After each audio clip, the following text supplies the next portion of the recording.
I'm Devin Kogan, and we are here live at the 2019 EW Comic-Con studio presented by Toyota Corolla. And we are here with the cast and filmmakers of His Dark Materials. Guys, how's it going? Great. Yay! We're super hyped. So, you know, as you all... There you go. You don't even have to say it. So, as you all know, there's no convention greater Sorry, I was putting it away. So there's no convention greater than San Diego Comic-Con. So how are you guys feeling? Are you guys excited about this? What are you guys most excited about this weekend? Everything.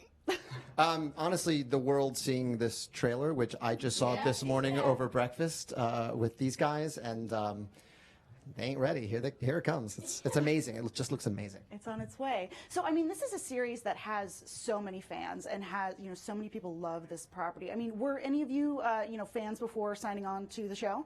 I think just about all of us were fans before we signed on. I always say that producing the show is one of the easiest jobs I've ever done in some ways, one of the hardest in others. We literally just hold the book up like magnets, and all of these incredible people just kind of like arrive to do it. I think there's hardly anyone working on it who wasn't a fan of the books, and certainly if they weren't once, they are now. Yes. So, I mean, Dafne, you play Lyra, who is sort of the hero of this story who goes on this journey. What was it about what was it about her that made you really fall in love with her and want you to play this character? That she's scared, but she overcomes her fears.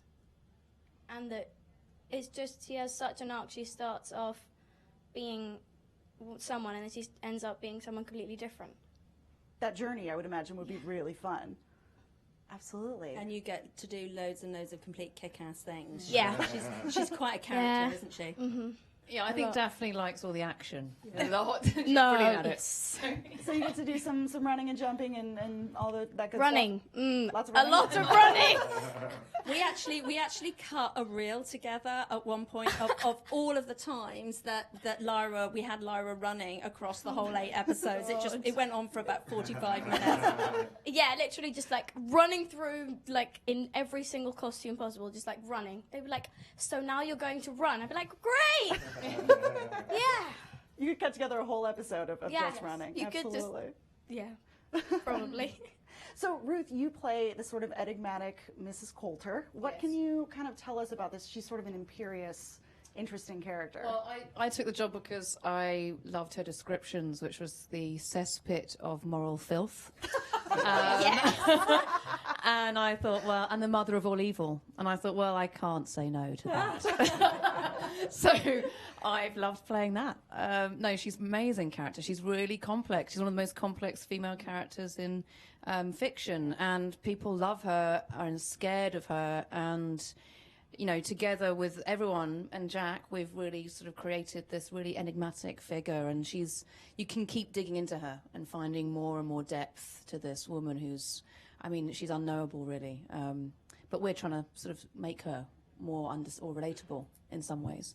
But yeah, she's great fun to play. I get great outfits. Nice. A lot of great outfits, and I tried to sort of emulate it today. But no, she's great fun. She's an amazing character. So thrilled to be playing her, and amongst all this lot as well, it's great. Right, and Lynn, you play the Texan balloonist, Lee Scores. Typecast again. So, how's your Texan accent? I think it's pretty good. I got a lot of family in Texas, actually, so I come by it pretty naturally, and it was so much fun. I was working on Mary Poppins Returns when I went out to dinner with these two, and it's as they said, they held up the book, and I was like, okay, I'll play a demon. I'll play anything to be in this. So I'm just really thrilled to be along for the ride. So how does one tap into his inner, kind of Texan cowboy, balloonist? Well, I know how I tap into my inner Texan cowboy. But really, the fun of Lee Scoresby is that he's really the Han Solo of this story. It makes no sense that he exists in the same world as these people, except it makes all the sense in the world that he does. So it's, I got to fly hot air balloons. I got to get into bar fights. I get to do all the fun things. Absolutely. So, Jane and Jack, tell me a little bit about the process of adapting the show, because it is, how do you, it's such a beloved property. How do you go about, staying true to the story while also, kind of putting your own spin on it and adapting it for television? with a lot of excitement and a lot of fear. The whole process has been absolutely terrifying, and we went through a lot of drafts trying to find our way through it. And Philip's been there on our shoulders through the whole process, so anytime we took a wrong step, he was there to go, uh-oh, not there. And then, you know, as more and more cast have got involved, so they've inhabited the characters, and that's made it a lot easier. Ruth and I shared a plane ride yesterday, which turned into a 7-hour script discussion, which is absolutely amazing. So yeah. I was hassling him. I kept waking him up from his snooze. Jack, another thought. I kept showing her little bits of scripts. It was really weird. I just kept bringing it over my laptop, going, "What do you think of this?" It was quite weird. Yeah. That's really funny. But also it's the demons. I mean, what's amazing about this show, and is working. You know, what's so special about these books is the spirit animal, all these animals that are everyone's demon, and we all have one. And bringing that to life on the screen has been quite phenomenal. We've got a whole team who have made that and brought that to life on the day, but also in post. And that's what makes this so different and tonally such an unusual and unique show to be watching. And so fun to act, because you had this puppet on the day which you had to act, and now we saw the trailer literally this morning. We were like, oh, there's a real animal there. Yeah. That's one of the things I wanted to ask about for you guys as actors. I mean, what's it like to act opposite not only, you know, an animal, but one that's supposed to be basically an extension of your character's soul? Yeah. Well, the Puppeteers on this were incredible. Yeah. I mean, we got as close to them as these characters get with the demons, and it was a really fun challenge. I mean, there's always more people in the scene than you think there are, because you're always sort of, you know, your soul is sitting next to you, and you're always sort of regarding where that is in terms of what you're playing and how they exist in the space with you, and it allows you to soliloquize in a beautiful way, because you are, you know, it's really fun. It just adds an extra dimension to everything. We took a really firm decision right at the start that we would bring puppeteers on to work with each of the actors, so that it was more than just providing an eye line. I mean, quite often you do it just with a stuffed cotton sock or a kind of ping pong ball on the end of a coat hanger or something.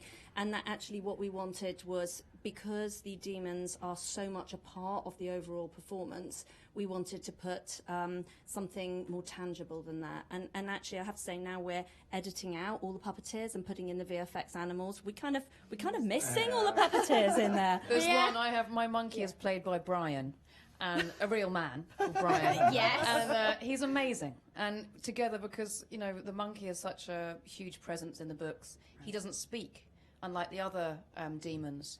But he's got an enormous amount of presence, and so it was really important for us to understand what that dynamic is, why they have this relationship, and where it stems from, and how it manifests on the screen, and how it adds to each scene, and how your soul is also acting with you or against you or at any point. So it was amazing working with him, and we come up with all these ideas of what we're going to do in the scenes together. But without him, it would be a different show. So the Puppeteers have been amazing.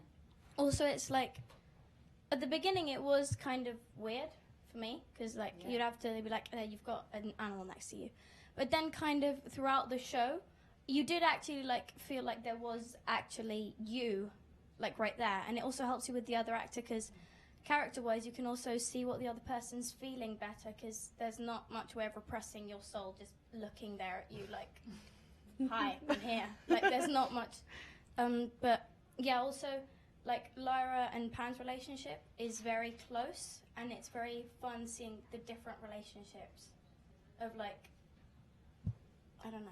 Yeah, because you know, one of the key things of the book is that, you know, children, their demons don't settle, so Pan takes all these different, you know, formats. What was that like to play with, you know, all these different kinds of animals? I mean, it was very fun, because they'd be like, so now he's an ermine, and then suddenly he's a bird, right? So you have to look up, and then you have to do this. So it was, and it also helps you acting wise, because you kind of feel the mood better when they tell you right, in this scene you're an ermine. You're like, oh, well, that helps you, because maybe, or a mouse, you go, well, maybe I'm trying to become small so they don't really see me. So it helps you with the acting also. That makes sense. So I got to ask the question, you guys are probably going to hear this 1,000 times, but if you guys personally, not as your characters, had a demon, what kind of animal would it be? I forgot to prepare this. I'm stupid. Have you thought of one? Mine will be a wolf.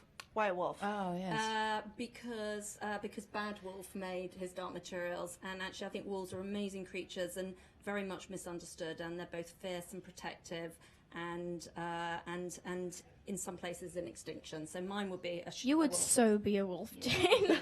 A nice She one, can I kill hope. it any time. A little bit dangerous. I'm a woodpecker.